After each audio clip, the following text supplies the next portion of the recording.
In June 2000, the Critical Incident Protocol, a public and private partnership, was published by Michigan State University.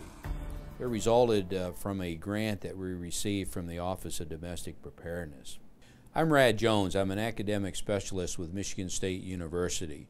Prior to joining the university, I was Director of Security and Fire for Ford Motor Company and also retired as a special agent in charge of the U.S. Secret Service here in Michigan.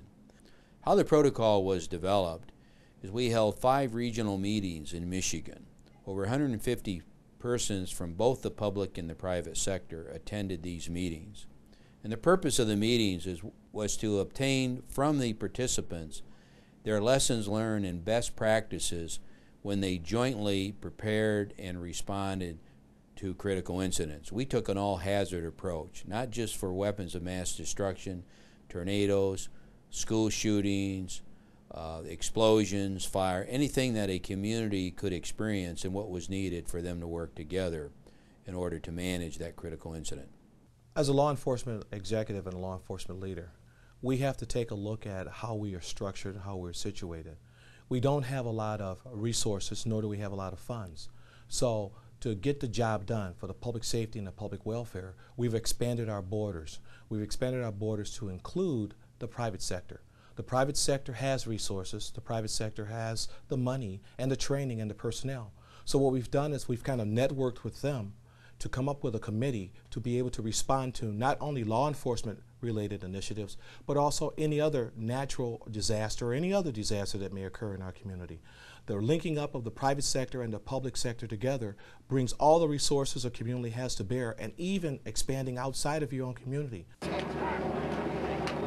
By the noon hour, police were on the scene at the main gate outside the Wixom assembly plant with SWAT units in search of a gunman still at large. I can go back to the Wixom incident, where once again it was in Wixom, which is a small western Oakland County community, where I wound up being the incident commander. I had 2 officers shot that day. We responded to the scene, and because we had prior partnerships with the Ford Motor Company and their staff, and the gas companies and the light companies and all the other companies, even with the television stations, because I used their helicopter to get up over the site because we had no police helicopter. Those are the type of personal relationships that you develop when you sit down as law enforcement and the private sector, and you sit down at the big table and discuss what you can do for one another. There is no way law enforcement is going to be able to handle this by ourselves.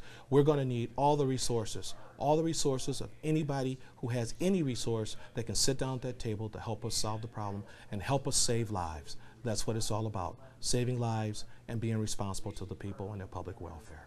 We have got to understand that the world is much smaller, that some of the people who are perceived to be our enemies or a threat to us can now reach out and touch us. And with September 11th, now we understand they can touch us from within our borders.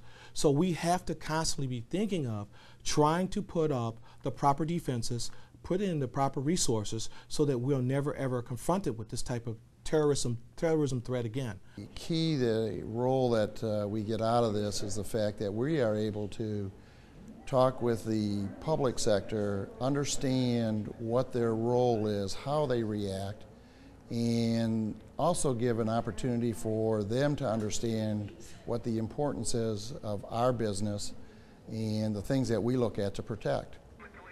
With regards to exercise, I think it's just absolutely great. We conducted a full tabletop exercise about a year ago with all of the public sector groups, and it was just extremely valuable. We learned a lot of things that we didn't know about the public sector, kind of how they have to work in some areas. And I think also at the same time they learned the importance of what we do and why and how we do it. So those 2 things together just really brought us together as a team. Recently, an incident took place that provided a test for the team. Actually, yes, it was an incident with a railroad car out on a track that runs behind our facility, and we ended up having to evacuate our building, and we evacuated 1,500 employees in a very short order, and everything went just like clockwork.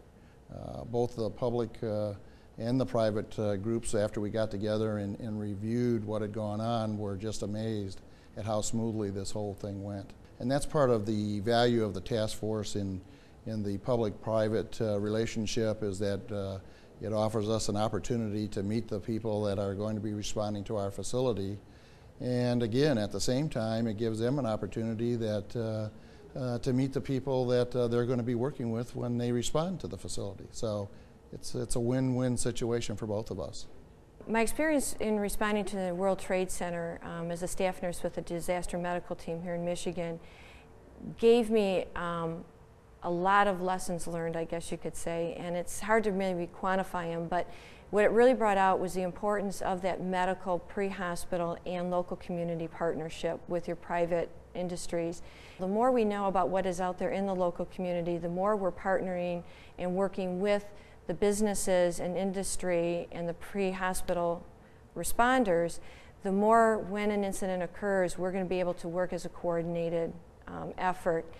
I think it's one of the programs that we have in our city that has a level of value that's real difficult to describe. The municipal security team that we've been active in now for about 5 years, it has really taken this public-private partnership to a different level. We've had incidents in our city that have occurred, and they've been reduced to nothing more than a real nice training opportunity. I mean, there were real incidents, but because we knew the faces and the people and the places and the lines of communication, it went down as a very smooth operation. Everybody was comfortable in their own skin and in their own role. One point everyone agrees upon are the numerous benefits gained by both the public and private sector team. I think they're endless, very hard to put down on paper. Primarily, we can put a face with a name, we can put a face with a phone number. When prior to an event, during an event, or after an event, we can talk to these people. And if they're in a Fortune 1000 company, or if they're in a school, if they're in a small mom and pop operation, we still can get to them. We can get the information we need, and we can also provide them with information. We just know each other, and we pick up the phone and we talk to each other, or we have meetings, or we have whatever it may be as a joint effort. And we share our problems together. My belief also over the years, there's 3 reasons why people don't plan. They don't know how, they've never been taught. They're afraid of the consequences. This comes from management, administration. Oh, now that we have training, we got to equip these, it's going to cost money. Or they don't want to deal with what the consequences could be. And the last one is they have their head in the sand. They just don't want to admit that it's going to happen to me or it's going to happen here. Well, I think bringing the public and private sectors together in the community facilitation process is absolutely essential to success. In the private sector, we made it a requirement for our incident command teams to invite the public sectors from their respective communities in to participate with them in the tabletop exercises that we conducted on an annual basis. Exercises can be done without the cooperative public and private sector element, but I think it's worked best if you do involve them. That's one of the things I found when I went to the private sector from the public sector. I was amazed at the broad range of expertise that I found in a large organization, manufacturing organization.